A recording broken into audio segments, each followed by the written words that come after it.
You know, sometimes as parents we fuck up so bad, and whilst my daughter has promised me she has forgiven me for this, I am damn sure she will never forget. Story time. Last year, my daughter had an amazing opportunity to go on a school trip to New York. This trip was only available for a certain cohort, and it was the cohort that was studying art in some form, e.g., fine art, graphic design, or photography. My daughter was doing photography, and she was really excited at the opportunity to go to New York because it was somewhere she had always wanted to go. Now, entry to this trip was via a ballot, which is quite a stressful experience, but nevertheless, we put her name in, she got a place, we were really excited. Now, being a school trip to New York, it was very expensive. And throughout the year that we had to pay for it, there were people dropping out for various reasons, financial, confidence reasons, all of the above. And whilst my daughter is a non-confident girly, via a series of pep talks, I was able to talk her into the fact that this was a fantastic idea and why she should continue to go, even though it was something that she didn't feel particularly comfortable with. I essentially told her that this was an opportunity for her to go and find her people. And if she didn't find her people, she's somebody who's very comfortable in her own skin and spending time alone. And so although she was going to have a huge amount of downtime, I was like, what is the worst that can happen? You're going to mooch around New York all by yourself, doing what you want to do without being influenced by others. I also have a number of friends that live in New York that I had introduced her to, and they themselves had agreed to be an emergency contact, or that she could just go and stay at theirs if the worst was to happen. Now, a couple of weeks before the trip, we got the kit list. Now, any parent will know that when you send your child on a trip, especially a residential trip, the kit list is insane. It reads as if we're sending them off into the wilderness where there is going to be no resources around them. And there were things on the list that I had to Google, but we worked our way through it. We got everything. We managed to also pack it in the small bag that they always tell you that it has to go within. And the night before the trip, whilst nerves are kicking in, we are confident, we have set the alarm, and she is ready to go. Now, we have to be at the school at 6:30, but we actually arrive at 6 o'clock in the morning because we have a conversation about the fact that perhaps we both just lost the ability to read, and if we get there late, then we're absolutely screwed. So we arrive at the school. I've already been told very much I must not get out of the car, I must not kiss or hug her goodbye. She will open the boot, she will get her case off she will go, and I then, once she is on the coach, just have to hand her passport to the teacher. All is well, and I arrive home and I'm living my best life. I have one child who is out with their carer for the day. I have another child that is at a sleepover. I have no kids in the house. I'm in my pajamas. I already did my housework. I am winning. I am winning. But then I get a ding on my phone, and the message says, "Mum, I literally can't go." Now, I have spoken to my daughter about the overuse or misuse of the word literally. You know, like when they go to a shop to buy something and it's £9 and they give them a £5 note instead of a £10 note, and you get a text saying, "Mum, I literally just died." And you're like, no, you didn't. You are, in fact, conversing with me right now. You are embarrassed. Nothing literal about death just occurred.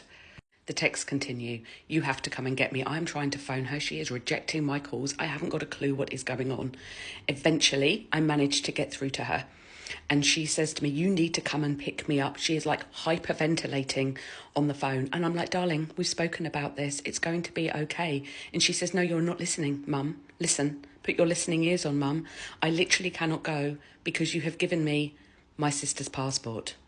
There is no way I would do something that stupid. Surely, I thought. Bear in mind, because I'm living my best life, I am still in my pyjamas. I run upstairs, I open the safe, I pull out those passports. And much to my disappointment, her passport is in fact still in our house. And now her flight is leaving from Heathrow. Heathrow is about a 2-hour drive away from my house, and she is taking off in 2 hours. I am thinking we are literally fucked here. I have no idea what I'm going to do. I run downstairs. I tell my husband, "Oh my God, I've given her the wrong passport." He gives me a pep talk about the fact that maybe he should have packed those important documents because I'm incapable. But rather than telling him, "Fuck you," I decide that there's only one thing for it. I have to try to get her this passport. So I grab my keys. I look down. I'm not wearing any shoes. I am still in my pajamas. Do I care? No. Do I think to myself, do I have time to put my shoes on? I decide those 5 seconds could be better spent on the road. So I jump in the car.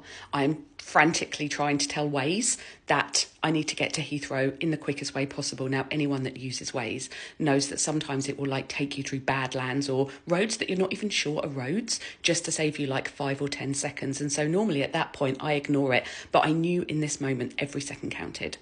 to the point where I don't even put the radio on in the car because I do not have time to lose myself in the music. This is my one opportunity, her one shot to get this passport to her. So I am driving, looking around, checking there's no police. I'm looking at my speedometer. The last thing I want to do is to get pulled over. Although the thought does cross my mind at some point, like maybe if I did get pulled over for speeding, the police would take pity on me and could blue light her passport. But then I think that would be an awful waste of public resources. And so I persevere. I'm also very conscious it's a Sunday morning and there are many people going out for brunch with their families and lots of Sunday drivers, but I don't know what I did right, but the traffic gods were very much on my side. I pull up at the airport. Now, I fly a lot out of Heathrow, but my brain is not braining on this particular day, and I think I know best and I know shortcuts. Like there's loads of signs at Heathrow that tell you to go one way, but actually you can go a different way and it's quicker.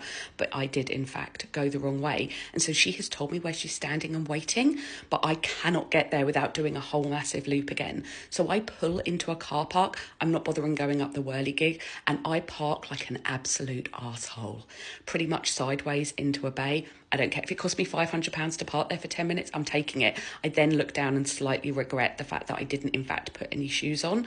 I beep the car closed as I am running.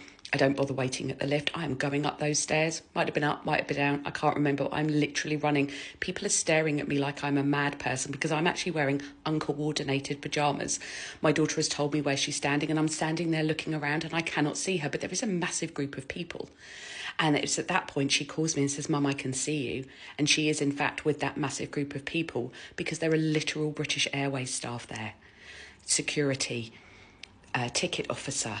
They are going to need to race her through and not follow their normal process if she has any chance of getting on this flight because it has in fact already started boarding. We swap passports. She gives me the absolute look of death and off she goes. I go back to the car too scared to pop into Pret to get myself a coffee because they might actually think I don't have the funds to be able to pay for it based on how I'm looking at this moment. And I go back to the car. I do that walk of sorrow. I go and pay my parking. I look at people whilst I'm manoeuvring my car when they must be thinking, what on earth is this woman doing? Why on earth would she have parked like that? And I drive myself home. I do then, during that drive home, get a text to say, "I made it, Mum. Thank you." And that is a time that I will never forget. And I am sure she will never forgive me. She did, in fact, have an amazing time. And she did, in fact, find her people. And she is very excited to be travelling to New York again. Only this time she'll be packing her own passport.